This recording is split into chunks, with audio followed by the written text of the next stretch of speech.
ہم نے فیصلہ یہ کیا ہے کہ ہم اگلے جمعے کو، آج ہے ہفتہ، اگلے جمعے کو ہم دونوں پختونخوا کی اسمبلی ڈیزالو کر دیں گے اور پنجاب کی اسمبلی ڈیزالو کر دیں گے، اور اس کے بعد ہم الیکشن کی تیاری کریں گے، اور اس کے بعد ہماری جو 123 سیٹیں ہیں اس وقت نیشنل اسمبلی میں، ہم وہاں جا کے نیشنل اسمبلی میں جا کے اسپیکر کے سامنے ہم کھڑے ہو کے کہیں گے کہ ہمارے ریزگنیشن ایکسپٹ کرو، دونوں کو اوپر لے آئیں۔ پوائنٹ یہ ہے آج کہ میں ابھی اناؤنسمنٹ جو کرنے لگا ہوں، اس سے پہلے میں صرف یہ پوچھنا چاہتا ہوں، کون ہے ذمہ دار اس کا؟ کیا کوئی اس کا جواب دے گا کہ اچھی بلی گورنمنٹ چلتے ہوئے اس کو گرا کے ان چوروں کو اوپر لے آئیں؟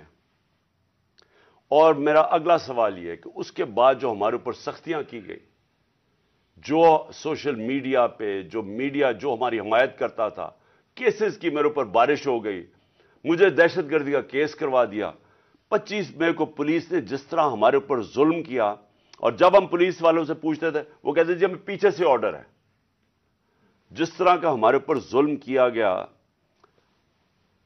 میں سوال یہ پوچھتا ہوں کہ کیا ہم بھیڑ بکریاں ہیں؟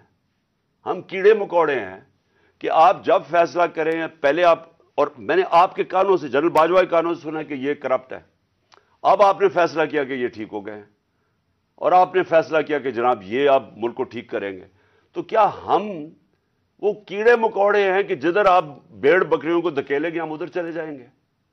یعنی ہم انسان ہیں یا ہم جانور ہیں کہ جو آپ کا فیصلہ ہو بند کمروں کے اندر ہم اسی کے اوپر چل پڑے؟ اور آپ کو جب نظر بھی آ رہا تھا کہ پاکستانی قوم ان کو ریجیکٹ کر رہی ہے، ہمیں تو ہمارے ساتھ میرا تو فائدہ کروا دیا، مجھے تو اللہ نے کبھی اتنی عزت دی نہیں جو اس کے بعد ملی ہے، لیکن ملک کو کدھر پہنچا دیا آج۔ اور میں کیا یہ پوچھنا چاہتا ہوں کہ پاکستان کا مستقبل ہے کہ پہلے یہ لوٹیں گے، اب ان کے بچے تیار ہو گئے ہیں لوٹنے کے لیے، کیا اب ہم ان کو لے کے آئیں گے؟ اور اگر ہم ان کے خلاف جائیں گے اور ہم ان کو ریزسٹ کریں گے تو ہمیں پھیٹا لگایا جائے گا، ہمارے پر کیسز کیے جائیں گے، ہمیں ڈرایا جائے گا۔ مجھے ابھی بھی کہہ رہے ہیں کہ جی آپ اگر آپ نے گورنمنٹ چھوڑ دی تو آپ کے اوپر بڑا ظلم ہوگا، آپ کی پروٹیکشن چلی جائے گی۔ جب میں جا رہا تھا، میں آج اپنی قوم کو بتانا چاہتا ہوں کہ جب میں جا رہا تھا مارچ کے اوپر، سب کو، میرے ارد گرد بھی لوگوں کو پتا ہے، میں نے سب کو کہا تھا کہ اس میں واردات ہوگی، میرے خلاف میری جان کو خطرہ ہے۔ میں نے ٹی وی کے اوپر جا کے اس سے پہلے بتایا تھا کہ یہ دینی انتہا پسند کے نام پہ مجھے قتل کریں گے۔ ہر روز جب میں مارچ پہ جاتا تھا اور میں بشرا بیگم کو خدا حافظ کہتا تھا، میں تو ان کو سلام کرتا ہوں کہ ان کو پتا ہوتے ہوئے کہ میری جان خطرے میں تھی، اس کے باوجود وہ مجھے کہتی تھی کہ نہیں جاؤ، یہ جہاد ہے، یہ اللہ کے لیے آپ کام کر رہے ہیں۔ کوئی اپنی زندگی خطرے میں نہیں ڈالتا پیسے کے لیے یا اقتدار کے لیے، کوئی زندگی خطرے میں نہیں ڈالتا۔ جہاد کے لیے جب آپ اللہ کے لیے کام کر رہے ہیں تب آپ پتا ہوتے ہوئے کہ اب زندگی خطرے میں، اس کے باوجود جاتا تھا میں۔ اور میں جیسے ٹھیک ہوں گا انشاءاللہ، جیسی میں چلنے کے قابل ہوں گا، میں پھر نکلوں گا باہر، کیونکہ یہ اللہ کا کام ہے۔ اپنی قوم کو حقیقی طور پہ آزاد کرنا یہ اللہ کا حکم ہے ہمیں۔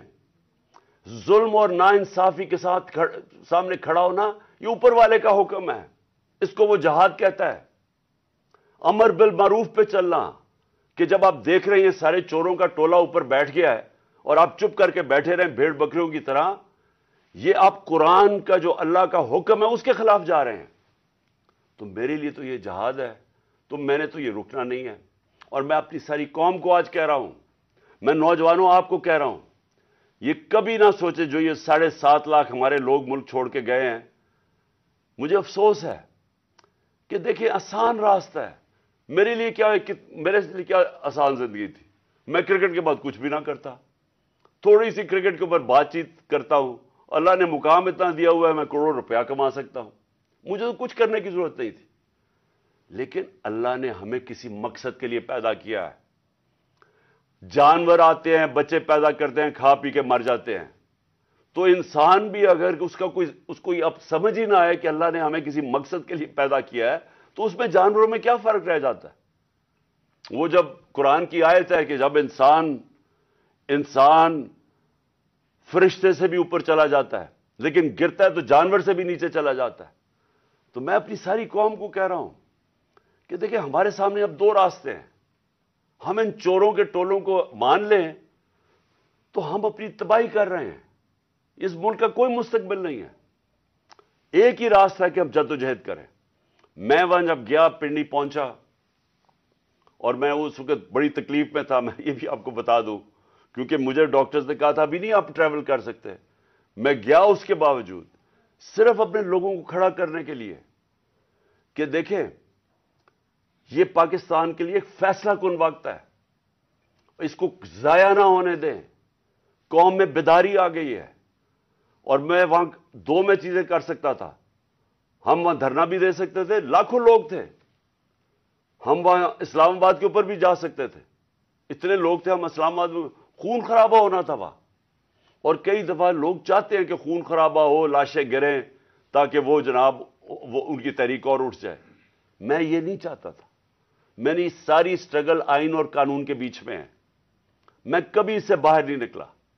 اور میں نے اس لیے فیصلہ کیا کہ بجائے ہم وہاں جائیں اور توڑ پھوڑ ہو اور تباہی ہو، میں نے فیصلہ یہ کیا کہ ہم جو دو اسمبلی اب قربان کرتے ہیں اپنی دو اسمبلیوں کو، ہم قربان کرتے ہیں اپنے ملک کے لیے.